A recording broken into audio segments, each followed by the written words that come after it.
Welcome folks, this is Worst, your host, and today I'll be narrating a part of the Kourend Chronicles, reading directly off of the old school RuneScape website for those who would rather listen. Welcome to the Kourend Chronicles, a 6-part series of tales from Kourend's murky past. You can see a full list of all the stories so far in the A Kingdom Divided Roundup, found in the description below. Please relax and enjoy Kourend Chronicles Part 5, The Man in the Tower.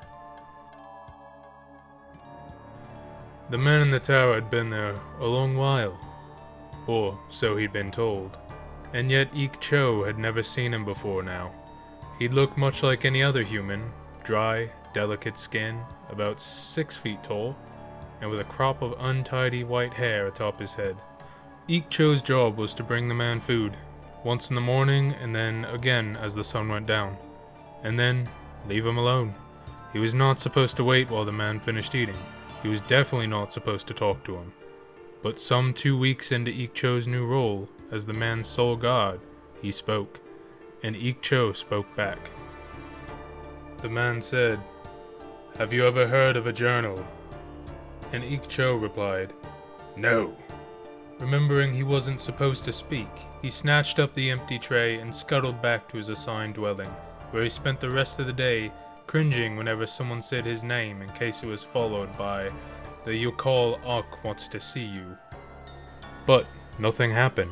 When Ik Cho returned in the evening with the usual meal of greenish potatoes, all the man said was, "Thank you." Things continued that way for a while. The food arrived, the man said thank you, and the empty tray was taken away. If the Yokol Ok knew of Ik Cho's transgression, and he surely did, for the Yokol Ok knew everything that happened in this tower, then nothing came of it. So one evening, Ik Cho decided he'd try some more. "What is a journal?" he asked, as the man dug into his meal with his funny little pink claws. Swallowing the mouthful of potato and wiping his mouth, he answered, "A journal is a sort of book." Ik Cho pondered this for a moment. "Do you know what a book is?" the man asked. Ik Cho couldn't help but laugh, loud and crunchy. The man started back. Of course Ik Cho knew what a book was. The tower was full of them. "We have lots of books," Ik Cho said, once he'd managed to control his laughing fit. Perhaps the books were very rare in the human's dwelling. After all, they looked very delicate compared to the stone tablets the shaman had taught him to read from. "Could you get one for me?" the man asked. His voice was very quiet. "And something to write with?" Ik Cho thought for a moment. "I can try," he said, although in truth he had no idea if he was allowed to do any such thing. The Yokol Ok had very clear he didn't want any more tomes getting covered in slime. There'd been a whole announcement about it, but Ik Cho had been instructed to bring the man food, and whatever else he required. Did humans need books? In the end, he chose a battered-looking tome from the bottom of one of the shelves near the kitchen. It was nothing of value, and the pages were already wrinkled and yellow, so he reasoned it wouldn't be missed. Finding something to write with was a little trickier. Ik Cho had observed the human closely enough to figure out that he couldn't possibly be using those pathetic little claws to carve out letters, and the pages of the book he'd found were so thin and fragile he wasn't sure something light must have been used to write on them.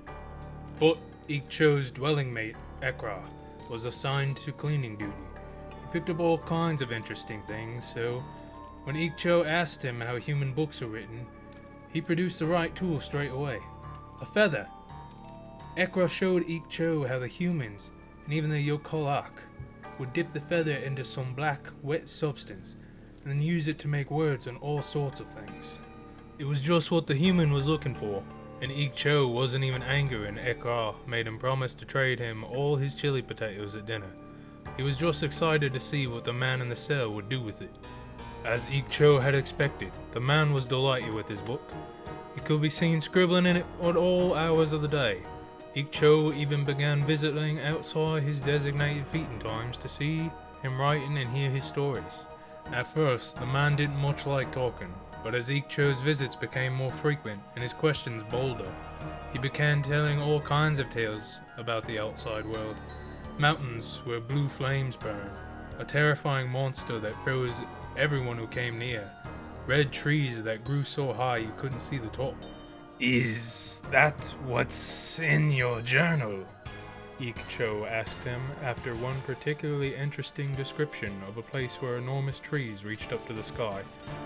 "The places you've been." The man, Ik Cho had learned that his name was Magnus, shook his head and closed the book. "No, son," he said. "It's a warning." Ik Cho nodded, although he didn't completely understand. Magnus often said strange things. The fateful day came some months later. Ik Cho had noticed, over his last few visits, that Magnus had been more subdued than usual. His eyes were red and bleary, and his skin was so pale that the light from the crystal beside his cell seemed to glow an eerie blue.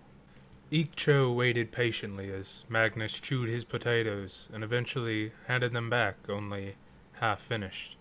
He suspected there would be no stories today, so he nodded and turned to leave, only for Magnus to reach out through the bars and grab him by the arm.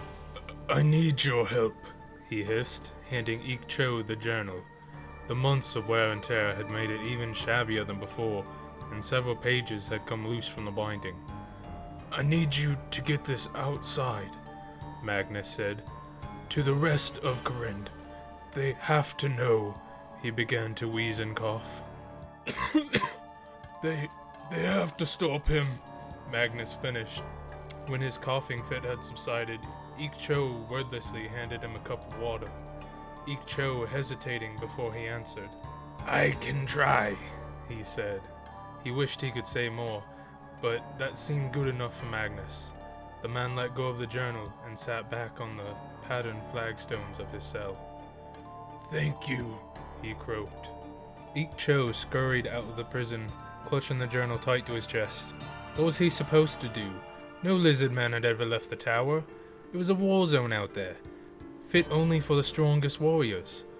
If the humans caught any one of them off guard, it could spell disaster, and surely the Yokal Ak would not approve. But Magnus was his friend. "I'll take that, please." Ik Cho froze. Stood on the steps before him was the Yokal Ak himself. He reached out a bony claw for the journal. For a wild moment, Ik Cho thought about keeping hold of it, but then the treasonous thought was gone. What was he thinking? The Yokal Ak snatched up the book and opened it, turning his cold blue eyes over Magnus's work. Yes, this will do nicely," the Yokal Ak said. He snapped the book shut with a dull thud, turned and stalked back up the stairs. Ik Cho's heart sank. The figure paused and looked back towards him. "Excellent work getting him to talk, by the way. You've been most useful."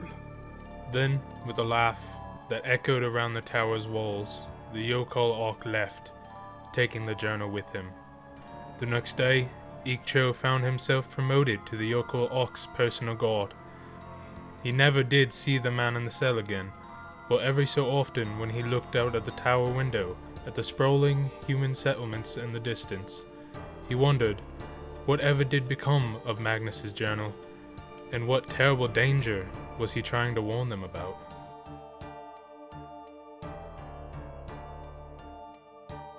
And that's it, folks. Episode 5 of the Kourend Chronicles, The Man in the Tower. I hope you enjoyed it, and that you stay tuned for episode 6, the final chapter. Thank you for listening. This has been Worst.